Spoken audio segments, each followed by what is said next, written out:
Dear fellow scholars, this is 2-Minute Papers with Károly Zsolnai-Fehér. In earlier episodes, we've seen plenty of video footage about hair simulations and rendering. And today, we are going to look at a cool new technique that produces self-shadowing effects for hair and fur.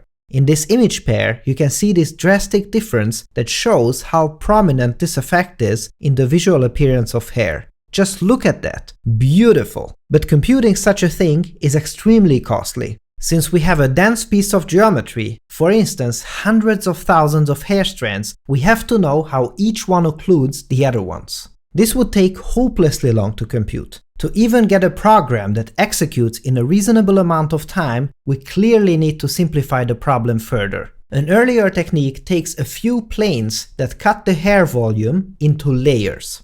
These planes are typically regularly spaced outwards from the light sources, and it is much easier to work with a handful of these volume segments than with the full geometry. The more planes we use, the more layers we obtain and the higher quality results we can expect. However, even if we can do this in real time, we will produce unrealistic images when using around 16 layers. Well, of course, we should then crank up the number of layers some more. If we do that, for instance by now, using 128 layers, we can expect better quality results, but we'll be able to process an image only twice a second, which is far from competitive. And even then, the final results still contain layering artifacts and are not very close to the ground truth. There has to be a better way to do this. And with this new technique called Deep Opacity Maps, these layers are chosen more wisely. And this way, we can achieve higher quality results with using only 3 layers, and it runs easily in real time.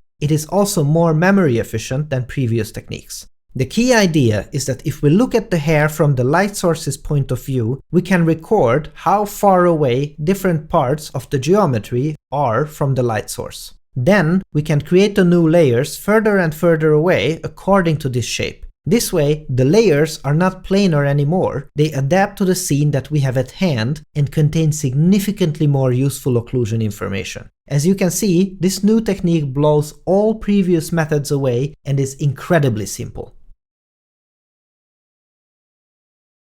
I have found an implementation from Philip Rideout. The link to this is available in the video description. If you have found more, let me know and I'll include your findings in the video description for the fellow tinkerers out there. The paper is ample in comparisons, make sure to have a look at that too. And sometimes I get some messages saying, Károly, why do you bother covering papers from so many years ago? It doesn't make any sense. And here you can see that part of the excitement of 2-Minute Papers is that the next episode can be about absolutely anything. The series has been mostly focusing on computer graphics and machine learning papers, but don't forget that we also have an episode on whether we are living in a simulation or the Dunning-Kruger effect and so much more. I've put a link to both of them in the video description for your enjoyment. The other reason for covering older papers is that a lot of people don't know about them. And if we can help just a tiny bit to make sure these incredible works see more widespread adoption, we've done our job well. Thanks for watching and for your generous support, and I'll see you next time.